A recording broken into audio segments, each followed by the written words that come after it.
تو جلسے میں شرکت اس ڈی پی آئی کے جلسے میں وہ تو آج میں پہلی بار کر رہا ہوں، لیکن میں یہ بتانے میں کوئی تکلف مناسب نہیں سمجھتا کہ اس وقت سے مجھے نہیں لگتا کہ کوئی رات یا کوئی دن ایسا خالی گزرا ہو جس میں مجھ گنہگار نے اس پارٹی کے طاقتور ہونے اور صحیح راستے پر ثابت قدم رہتے ہوئے پورے ملک کو ترقی کے راستے پر ڈالنے کی منزل تک یہ پارٹی پہنچے، اس کے لیے کم سے کم روزانہ ایک بار اپنے مالک سے دعا کرنا میرا برسہا برس سے معمول ہے۔ السلام علیکم ورحمۃ اللہ وبرکاتہ۔ محترم ناظرین، استقبال ہے آپ کا ہمارے چینل الہند اسلامک ٹیوب پر۔ ناظرین اکرام، اتر پردیش الیکشن کو لے کر بہت ہی زیادہ اس وقت ایک ہنگامہ برپا ہے۔ ایسے میں ہندوستان میں بہت ساری مسلم پارٹیاں ہیں، لیکن مشہور و معروف عالم دین حضرت مولانا سجاد نعمانی صاحب دامت برکاتہم کون سی ایسی پارٹی ہے مسلمانوں کی جس کے لیے روزانہ کم از کم ایک مرتبہ اس کی کامیابی کے حق میں دعا کرتے ہیں؟ ناظرین آپ کو بتا دیں، ہندوستان میں آل انڈیا مجلس اتحاد المسلمین بھی ہے اور پیس پارٹی بھی ہے، اور ایسے ہی مولانا عامر رشادی کی پارٹی ہے، مولانا بدر الدین اجمل صاحب کی پارٹی ہے، اور بہت ساری مسلمانوں کی پارٹیاں ہیں۔ لیکن مولانا سجاد نعمانی صاحب نے حال ہی میں اتر پردیش کے الیکشن کے ضمن میں، انتخابات کے ضمن میں ایس ڈی پی آئی پارٹی کے جلسے سے خطاب کرتے ہوئے مولانا نے فرمایا کہ ایس ڈی پی آئی ایسی پارٹی ہے جس کی کامیابی کے لیے، جس کے حق میں روزانہ کم از کم ایک مرتبہ ضرور دعا کرتا ہوں۔ آل انڈیا مجلس اتحاد المسلمین ایک زبردست ابھرتی ہوئی پارٹی ہے، ایس ڈی پی بھی ہے، اور ایسے میں تمام مسلمان یہی کہہ رہے ہیں کہ مجلس اتحاد المسلمین کو تمام مسلم پارٹیوں سے اور دیگر دلت اور دیگر لوگوں سے اتحاد کر کے انتخابات لڑنا چاہیے۔ مولانا سجاد نعمانی صاحب نے حال ہی میں ایک انٹرویو میں اسد الدین اویسی صاحب کے متعلق یہی بات کہی تھی۔ اگر آپ نے وہ ویڈیو نہیں سنا تو اس کا لنک ہم ڈسکرپشن میں دے رہے ہیں، جا کر ضرور سماعت فرمائیں۔ ایس ڈی پی آئی پارٹی سوشل ڈیموکریٹک پارٹی کے بارے میں مولانا سجاد نعمانی صاحب نے جو بڑا بیان دیا ہے، ناظرین آپ حضرات ملاحظہ فرمائیں، اور اتر پردیش الیکشن کے متعلق آپ کی کیا رائے ہے ہمیں ضرور کمنٹ کر کے بتائیں۔ ویڈیو کو ابھی لائک کر دیں اور خوب شیئر کریں۔ مولانا کا یہ بیان ملاحظہ فرمائیں۔ اب جب سے یہ ایس ڈی پی آئی کا قافلہ اٹھا اور میرا رابطہ ان کے بانیوں سے، ان کے قائدین سے، ان کے صدر سے، ان کے نائب صدر سے اور مختلف ذمہ داروں سے ہوا، اور ملک کے طول و عرض میں ان نوجوان بچوں اور بچیوں سے میری ملاقاتیں ہوئیں جو ایس ڈی پی آئی کا کیڈر بن چکے تھے یا بن رہے تھے، اور شمالی ہندوستان میں کم اور ساؤتھ انڈیا میں زیادہ مجھے ان لوگوں کو دیکھنے کا موقع ملا، ان سے گفتگو کرنے اور ان کے عزائم کے سمجھنے کا موقع ملا۔ تو جلسے میں شرکت اس ڈی پی آئی کے جلسے میں وہ تو آج میں پہلی بار کر رہا ہوں، لیکن میں یہ بتانے میں کوئی تکلف مناسب نہیں سمجھتا کہ اس وقت سے مجھے نہیں لگتا کہ کوئی رات یا کوئی دن ایسا خالی گزرا ہو جس میں مجھ گنہگار نے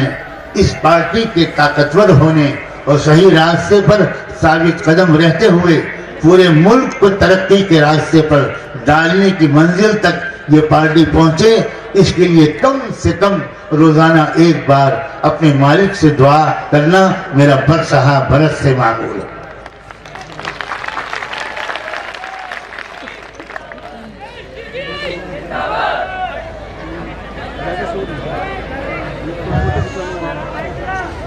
مجھے سب سے زیادہ جو خوشی ہوتی ہے ایس ڈی پی آئی کے اپروچ سے، ان کے ویژن سے، وہ یہ ہوتی ہے کہ یہ صرف مسلمانوں کی ترقی کی بات کبھی نہیں کرتے، یہ صرف مسلمانوں کو انصاف دلانے، مسلمانوں کے رائٹس اور حقوق کے تحفظ کی بات کبھی نہیں کرتے۔ میں نے بہت جھانک کر دیکھا ان کے دلوں میں، بہت گفتگو کی، مختلف انداز سے سمجھنے کی کوشش کی، اس لیے کہ صرف مسلمانوں کا خیر خواہ بننا، صرف مسلمانوں کی ترقی کی خواہش کرنا، تمنا کرنا اور کوشش کرنا،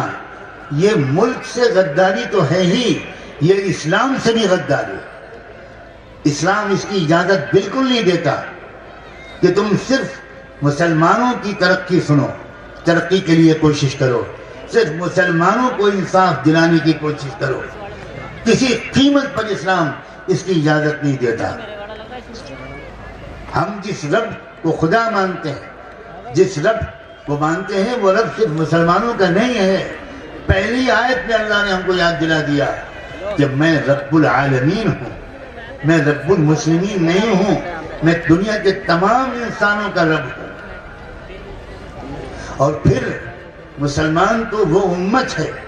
افسوس یہ ہے کہ مسلمان اپنے نان مسلم بھائیوں اور بہنوں کو یہ انتہائی اہم بات نہیں بتا سکا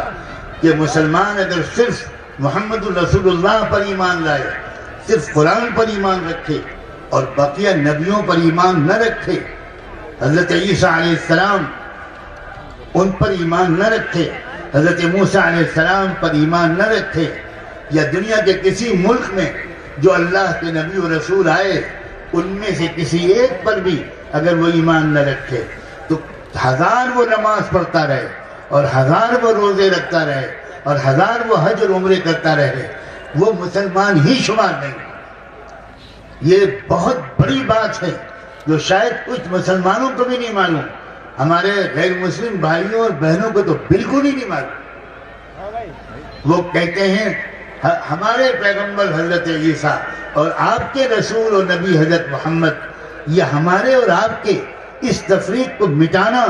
اسلام کا مقصد ہے، قرآن کا مقصد ہے۔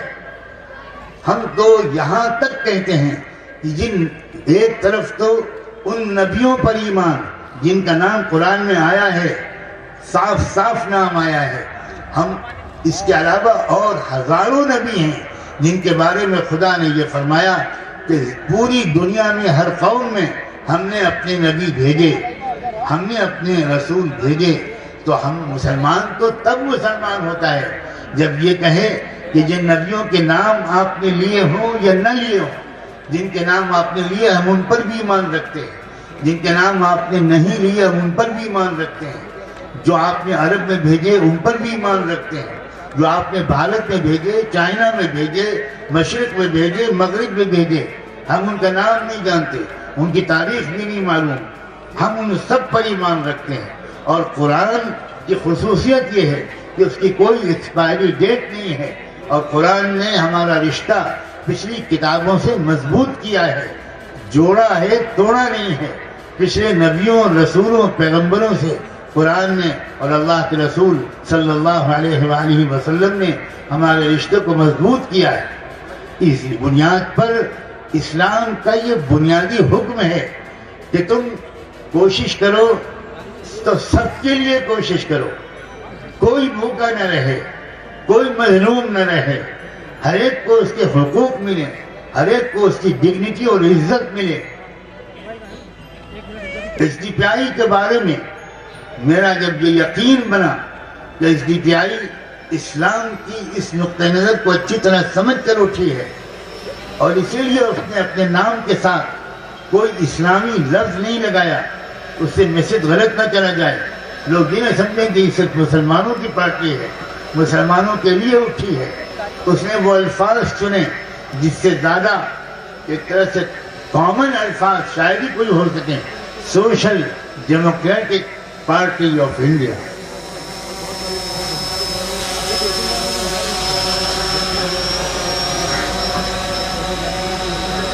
جب مجھے یہ اطمینان ہوا کہ یہ پورے بھارت کی ترقی چاہتے ہیں، ان کی تمنا بالکل میری اپنی تمنا سے میچ کر گئی۔ میرے ماں باپ نے کبھی یہ نہیں سکھایا کہ تم مسلمانوں کی ترقی کے لیے خواہش مند ہو، دعائیں کرو، کوششیں کرو۔ انہوں نے ہمیشہ سمجھایا اور اس کو ہماری رگ و پے میں بسا دیا کہ تمہاری یہ تمنا اور کوشش ہونی چاہیے کہ ہمارا ملک ہر پہلو سے ترقی کرے۔ ہمارا یہ پورا ملک، اس میں جتنی بھی ذات سے تعلق رکھنے والے لوگ، جتنی قبیلوں برادریوں سے تعلق رکھنے والے لوگ، جتنے مذہبوں کو ماننے والے ہمارے بھائی اور بہن ہیں، وہ سب کے سب ترقی ہو ان کو، اور ترقی بھی ہر پہلو سے ہو، اکنامکلی بھی ترقی ہو، پولیٹیکلی بھی ترقی ہو، مورل اور ایتھیکل اعتبار سے بھی ترقی ہو، اسپریچولی بھی ترقی ہو، آل راؤنڈ ڈیولپمنٹ کی کوشش کرو، پورے کم سے کم پورے انڈیا کے لیے۔ ہم انڈیا کے اندر ہیں، ہم پر پہلی ذمہ داری اپنے وطن کی ہے۔ یہ جو اپروچ ہے، یہ جو پالیسی ہے، اس میں جتنا کلیئرنس میری معلومات کی حد تک اس نقطۂ نظر میں جتنی صفائی ایس ڈی پی آئی کے ذمہ داروں کے ایک ایک چک کے اندر میں نے رگو پے میں خرائط پائی ہوئی دیکھی، اور ہر جگہ یہ جو کوشش کرتے ہیں وہ صرف مسلمانوں کی ترقی کے لیے ہرگز کوشش نہیں کرتے۔ جب میں نے یہ پایا تو مجھے یہ اطمینان ہوا کہ یہ ہے صحیح اسلام۔ اسلام یہ سکھاتا ہے کہ بھائی تم سب کے خیر خواہ بنو، تمہارا رب العالمین، تمہارا نبی رحمت للعالمین، تو تم بھی تو ساری دنیا کے تمام انسانوں کے خیر خواہ بنو۔ اور اب تم کے دنیا کے ہر ملک میں ہر ملک کے رہنے والوں کے لیے کام کرنا آسان نہیں، ایک